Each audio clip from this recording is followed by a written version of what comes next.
नमस्कार, बहुत स्वागत है आपका अपना एमपी में। मैं हूं आपके साथ ऋतु। मेरे सहयोगी न्यूज रूम से पुनीत भी जुड़े हुए हैं। चलिए सबसे पहले उनका रुख करते हैं। Puneet, over to you. शुक्रिया ऋतु आपका। और जैसे जैसे चुनाव की तारीख नज़दीक आती जा रही है, उपचुनाव होना है 4 सीटों पर, जिसमें एक लोकसभा की सीट भी शामिल है, तो उसके लिए प्रचार वैसे वैसे तेज होता जा रहा है। मुख्यमंत्री शिवराज सिंह चौहान भी प्रचार में जी जान से जुटे हुए हैं और लगातार चुनावी सभाएं कर रहे हैं। रैगांव पहुंचे हुए थे, यहाँ पर भी चुनावी सभा की और उन्होंने कांग्रेस को फिर से निशाने पर लिया। हर बार की तरह उन्होंने कांग्रेस पर कई आरोप लगाए। कहा कि कमलनाथ ने कर्ज माफी का वादा पूरा नहीं किया, बेरोजगारों को भत्ता नहीं दिया, 15 महीने की सरकार में हमारी योजनाएं बंद कर दी। उन्होंने कहा कि गरीबों के कल्याण के लिए वो सीएम बने हैं और हर गरीब को जमीन का पट्टा भी वे देंगे।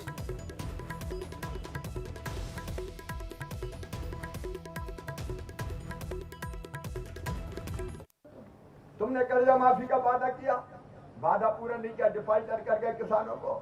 कमलनाथ और कांग्रेस बड़ी चमक दमक के आई थी, नौजवानों 4000 रुपया बेरोजगारी भत्ता देंगे। एक पैसा दिया किसी को बेरोजगारी भत्ता? अरे दिया क्या? अरे बोलो दिया क्या? तो झूठा मैगी कमलनाथ। संबल में ये योजना बनाई मैंने। कमलनाथ 15 महीने के लिए तुम आ गए और तुमने मेरे बच्चों की फीस भरवाने का पैसा देना बंद कर दिया। आज मीडिया के सामने मैं कमलनाथ जी से ये जवाब मांगता हूं, तुमने मेरे बच्चों की फीस भरवाना क्यों बंद किया? मेरे भांजे भांजियों ने तुम्हारा क्या बिगाड़ा था कमलनाथ? हमने योजना बनाई, मुख्यमंत्री भू अधिकार योजना, और उस योजना में तय किया है कि हर परिवार को, परिवार का मतलब पति पत्नी और बच्चे, एक परिवार।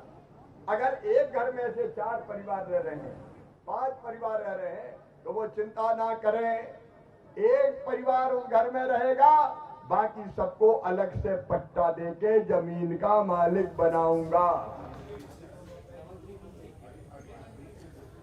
तो शिवराज सिंह चौहान कह रहे हैं कि सबको जमीन का पट्टा देंगे। रैगांव से निशाना साध रहे थे कमलनाथ पर, तो कमलनाथ ने भी हिसाब मांग लिया। कमलनाथ दरअसल चुनाव प्रचार में वे भी व्यस्त हैं और लगातार प्रचार करते हुए वे खंडवा सीट में प्रचार कर रहे थे और इस दौरान उन्होंने कांग्रेस प्रत्याशी राजनारायण सिंह के लिए प्रचार किया, पुंजपुरा में जनसभा की और प्रदेश सरकार पर हमला बोला, वादा खिलाफी का आरोप लगाया और अपनी 15 महीने की सरकार की उपलब्धियां गिनाई।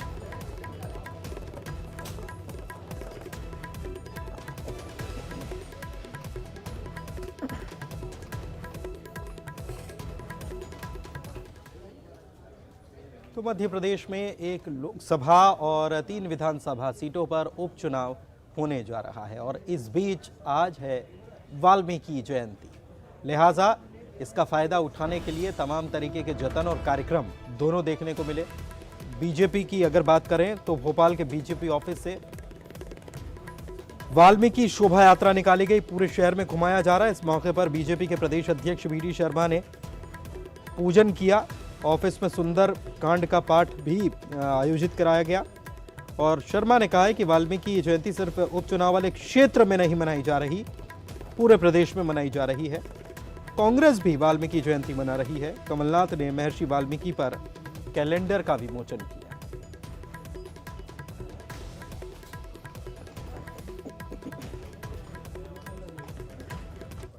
हम सब लोगों के लिए, इस देश के अंदर, प्रदेश के अंदर, समाज के लिए उनके बताए उन कदमों पर, जिनके आधार पर इस देश के अंदर भगवान वाल्मीकि जी ने जो दिशा दी है, हम सब आज संकल्प लेते हैं कि उनके बताए हुए दिशा दर्शन में हम सब लोग आगे बढ़ करके समाज में भारतीय संस्कृति की रक्षा का संकल्प लेकर के आगे बढ़ रहे हैं। वाल्मीकि की जयंती केवल चुनाव वाले क्षेत्रों में नहीं, भारतीय जनता पार्टी चुनाव के लिए केवल ये काम नहीं करती। वाल्मीकि की जयंती कोई आज नहीं मना रहे हैं, हम तो हमेशा से मनाते आए हैं। और चलिए चलते हैं breaking studio. Over to you Ritu. शुक्रिया पुनीत। बात करेंगे अब जबलपुर की। बता दें आपको, हाईकोर्ट में ईवीएम से मतदान को लेकर एक याचिका दायर की गई है। मोतीलाल अहिरवार ने एक याचिका दायर की है जिसमें उन्होंने ईवीएम से मतदान कराने पर रोक लगाने की मांग की है। याचिकाकर्ता ने वायरलेस सिस्टम में ईवीएम को कंट्रोल करने की आशंका जताई है। इसके अलावा अहिरवार ने प्रत्याशी को एजेंट के रूप में इंजीनियर नियुक्त करने की मांग की है। याचिका पर जल्दी सुनवाई की उम्मीद जताई जा रही है। डिमांड है याचिका में कि एक तो ईवीएम मतदान केंद्रों पर मतगणना को करती है तो उस मतगणना को रोका जाए, मतगणना केंद्रों पर हो।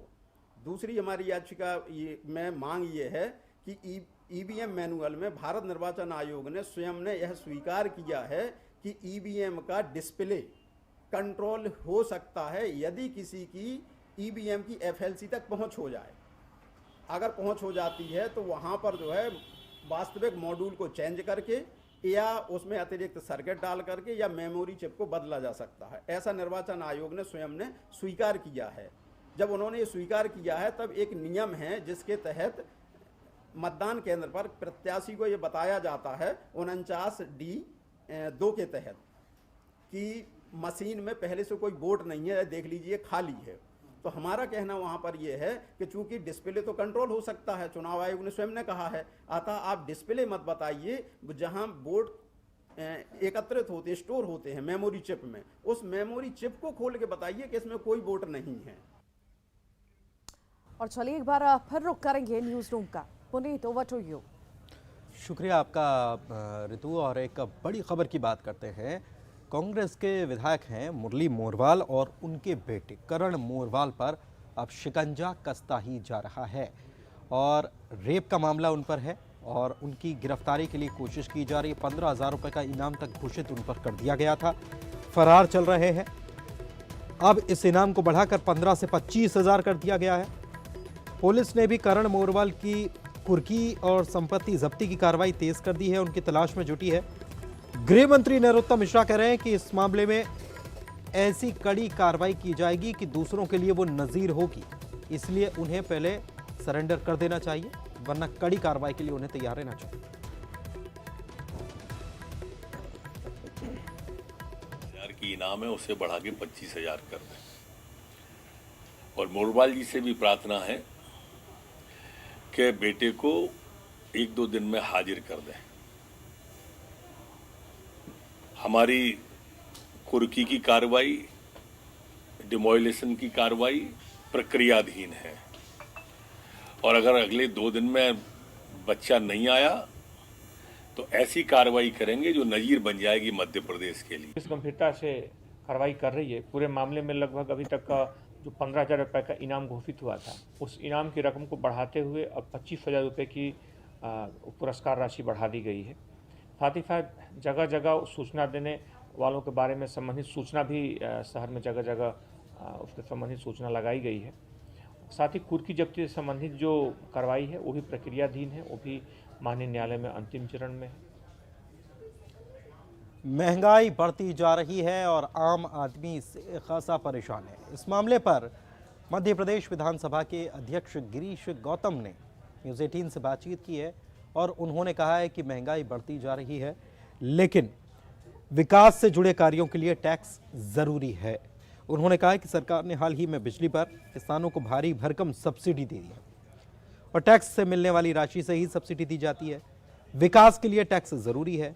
विधानसभा अध्यक्ष ने कहा कि पेट्रोल डीजल के दाम अंतर्राष्ट्रीय स्तर पर बढ़ रहे हैं और यही वजह है कि देश में भी पेट्रोल के दाम बढ़ रहे हैं। गिरीश गौतम ने अपने विधानसभा क्षेत्र में वो साइकिल यात्रा निकालेंगे और 300 किलोमीटर वाली इस यात्रा में वो ग्रामीण इलाकों में जाएंगे, ग्रामीणों की समस्याओं को सुनेंगे।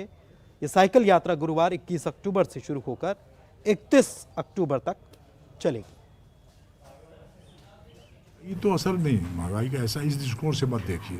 तेल हमारे यहाँ पैदा होता क्या? नहीं होता हमारे यहाँ। तेल हमको बाहर से लाना पड़ता, इंपोर्ट करके लाना पड़ता।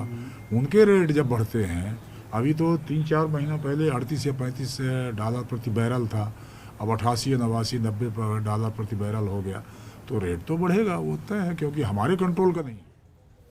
और चलिए रहेगा